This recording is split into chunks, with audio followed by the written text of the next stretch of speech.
Hi, I'm Aristo. I study in Pondicherry University. I'm doing a master's in ecology and environmental science.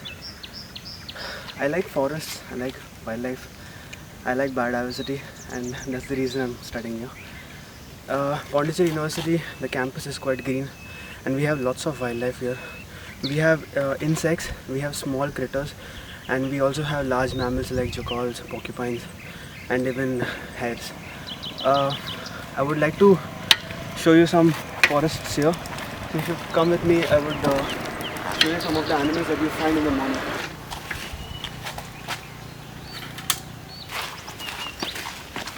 Many a times when we are young, we usually are very inclined to animals, but then with age, with technology and with all these things, we forget where our roots are. As we all know, the forest can be called the lungs of earth. Forest serves a lot of purposes like purification of the air, prevention of money, prevention of problems like soil erosion. Then it provides habitat for the both plants and animals. Then it provides us with a lot of necessary resources like food, then timber, then honey, a lot of things. So Something interesting there.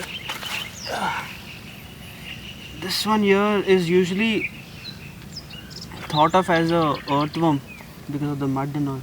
But interestingly, this is called, and it is a blind snake. It's called the Brahmani blind snake. It looks and feels almost like an earthworm, but it's actually a snake species. So my interest started when I was a little kid actually. I used to run out of the house, go to the nearest well, which was just beside our house, and pick up these small crawling stuff and bring it back home. And my mom would whack me in the head and tell me like, go leave the snakes out, and it's not a thing to play around with.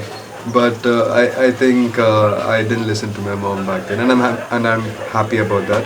You must be wondering why I'm holding like this guy in my hand like this. A lot of us have been brought up in cities and in big towns in which we hardly get to see a tree or maybe a butterfly fly out, or maybe a dragonfly in an early morning becoming drying up and then fluttering off.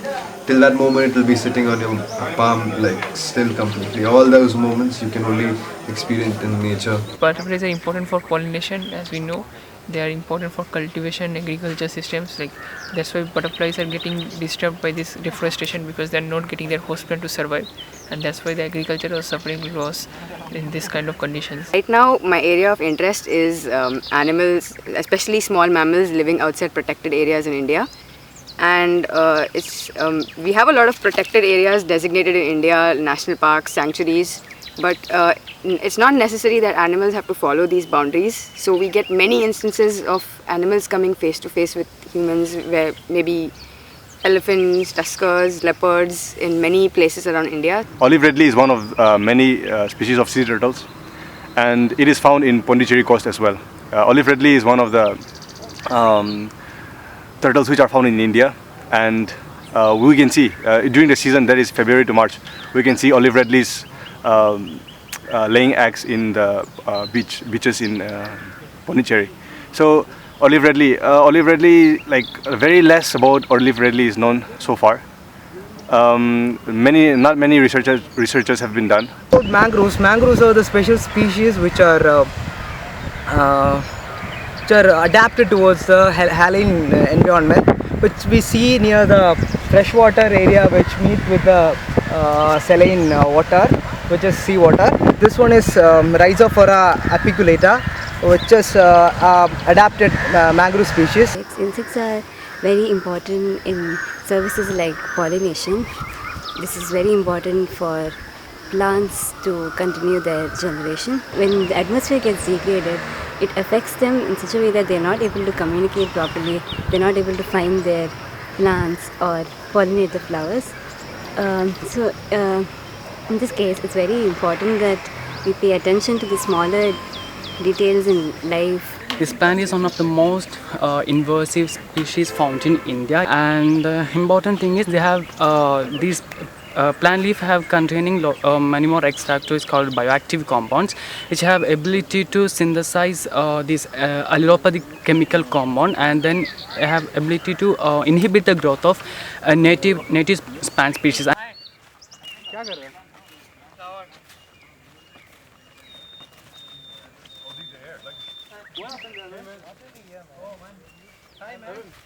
So basically why this is a human constructed trench, so it's not natural.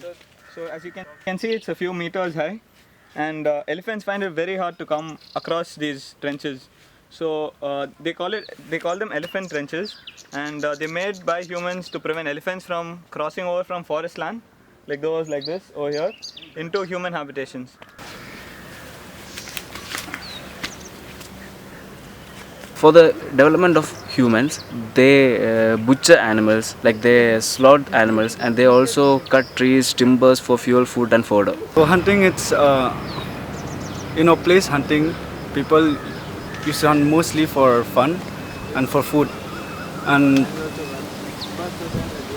some of them hunted, poached it like for money. They used to sell their skins, their ivory for elephant, and some other parts they use it for the traditional purposes and all.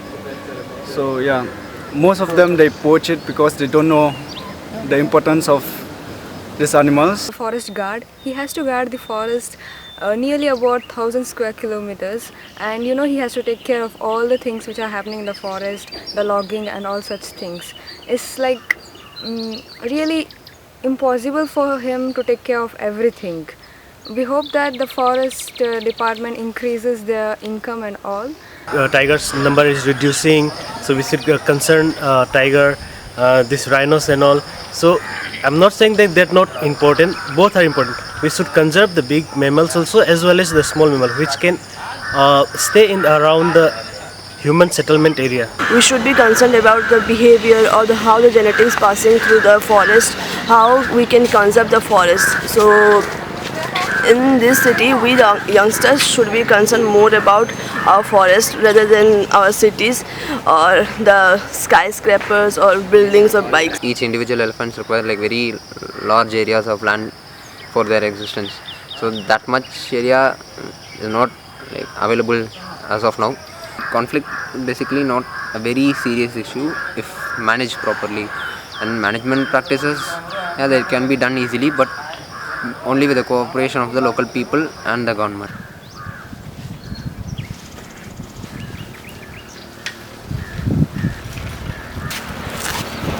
There's something about nature that is very interesting, is that it's not exclusive. We are equally a part of nature, and animals and humans are not separate entities. We are just one ecosystem, and we need to start working that way. If we separate each and everything as something outside and something inside, we will not live in communal and harmony. And we need to start adapting with them and living with them so that they can thrive and survive and flourish our own survival. And as a reason, we should give it a lot of importance.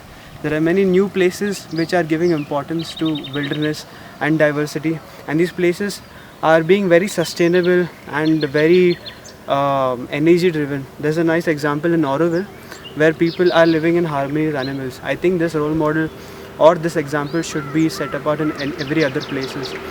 There are a lot of problems happening in large cities like Chennai and Mumbai, where flooding and other natural calamities are giving a lot of problems. But in places where there is nature and where there are mangroves and other defense mechanisms, people have survived because of these kind of wilderness around them. You can take the example of Pichavaram, which helped all the village people from being affected from tsunami.